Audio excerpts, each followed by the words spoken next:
There's a bird at your living room window again. Same one, probably. Same patch of glass. Same hour of the morning. Right when the sun comes in low, through the east-facing side of the house.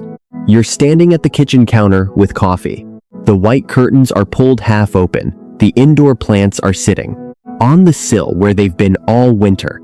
And out there past the glass, past the shrubs, a cardinal is hovering at the window, hitting it lightly, flying back to the shrub, then coming back again. Maybe it's a robin instead. Maybe it's been a week. Maybe it's been a month. People feel something when this happens. They start to wonder if the bird knows them, if the bird is trying to come in, if it's trying to tell them something. There's a quieter explanation. And once you see it, the scene at the window starts to make a lot more sense. A bird returning to the same window again and again is almost never a message aimed at the people inside. The bird is responding to something it sees in the glass, or sees through the glass, that has nothing to do with the human standing 6 feet behind it. Cardinals do it, robins do it, mockingbirds, towhees, bluebirds, sometimes even chickadees. Different species, same window, same problem. What's actually happening is a mix of 4 things: reflection, territory, light, and season. When you understand how those 4 overlap at one specific window, you stop seeing a mystery and start seeing a pattern. By the end of this, you'll know what to watch for, when to expect it, and what you can quietly change so the bird stops getting stuck on the glass. Start with the most common reason. A bird looks at your window from outside and does not see a window. It sees a reflection of the yard, the shrubs, the sky, the tree line, the lawn, all bouncing back off the glass, like a second yard layered on top of the real one. Now picture a male cardinal in early spring. He's holding a small territory around your shrubs. In territorial mode, he reacts hard to any other male cardinal that shows up inside that boundary. When he flies up to your window, the reflection shows him another red bird. Same size, same posture, same direct posture back at him. From his point of view, that's a rival sitting right at the edge of his territory and refusing to back down. So he charges. He hits the glass. He lands on the sill. He flies at it again. The reflection charges back at exactly the same moment, with exactly the same intensity, and never leaves. To the bird, that's a rival who simply will not go away. So he keeps coming back.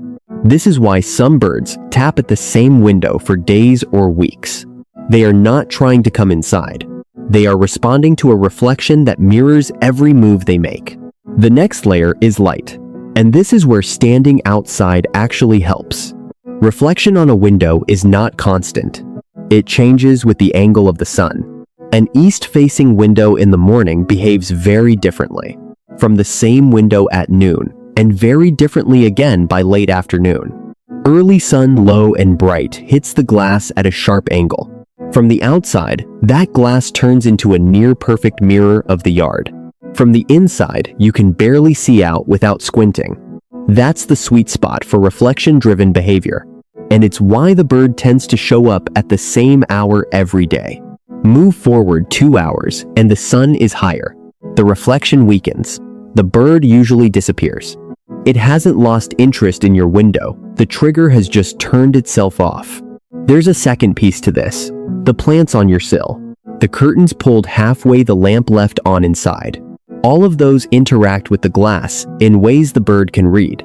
A green indoor plant pressed close to the window can look from outside like a continuation of the shrubs.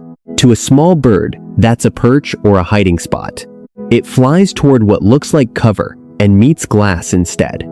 A bright lamp inside a shaded room can make the window look like a tunnel of open space. Hummingbirds especially can misread that. So when a bird keeps returning to one specific window and not the others on your house, it's worth standing outside at the same time of day and looking at that window the way the bird sees it. You will usually find the reason within 30 seconds. This is where the window stops being a mystery and starts being a piece of equipment. Now add the season. Most window tapping behavior spikes in spring. There's a reason for that, and it lines up neatly with everything else. in the yard during those weeks. Spring is territorial setup. Males of many backyard species are claiming small patches of ground, advertising with song and chasing off rivals. Cardinals start early, sometimes in February, in the southern half of the country, March or April further north. A male holding territory in spring is operating on a short fuse. Anything that looks like a rival inside his boundary gets a response. And the boundary is often shaped by where he plans to nest, which means the busiest window for tapping is usually the one closest to a shrub, a porch eave, a hanging basket, or a tree branch where a nest is being built. This is also why the same bird seems to show up just for you. It is not the people inside that pulled it back. It is the location of the window relative to its nesting territory. The bird was going to defend that space anyway. Your glass just happens to sit inside it. You'll often notice the behavior fades by midsummer. The eggs hatch, the chicks fledge, hormones shift. The reflection in the glass stops registering as a threat because the bird is no longer in full territorial mode. The window goes quiet. If you see the same bird returning year after year at roughly the same weeks, you're probably watching the same nesting season repeat itself, with a male who chose a territory that includes your house. Reflection and territory cover most cases, but there are a few smaller triggers worth knowing, because they show up often enough that they're worth ruling out. The first is insects. Porch lights and indoor lights pull insects toward the glass at dusk and dawn. Birds that eat insects in the air, phoebes, flycatchers, sometimes wrens, will hover near a window if there are gnats, moths, or small flies stuck in the corner of the frame. That looks identical to the bird is trying to come in. It isn't. It's hunting. The second is migration. During spring and fall migration, you may see unfamiliar birds at your window for a day or two. Some of these are reacting to reflections of trees they want to land in. Some are tired and disoriented. Some have followed light at night and ended up confused near houses by morning. These birds usually don't repeat. If a bird shows up once and never returns, you were probably a stop on a longer flight. The third is curiosity, and that's a soft word, so it's worth being careful with. Some species, like chickadees, titmice, nuthatches, and jays, will check new objects at close range, especially if those objects appear and disappear. Like a person moving past a window. That's not a relationship.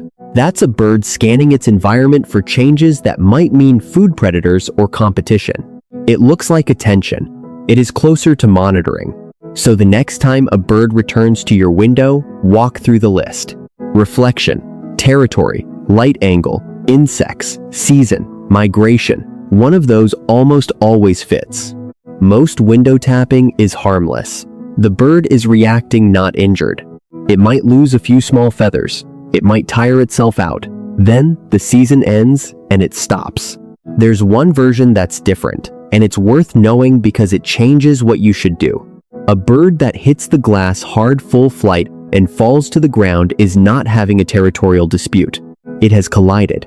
That's a different problem, and across North America, it is a serious one. Many backyard bird watchers have seen it at least once. The soft thud, then a bird lying stunned on the deck or under a shrub. Sometimes the bird recovers in a few minutes and flies off. Sometimes it doesn't. Stunned birds on the ground are vulnerable to cats, hawks, and cold.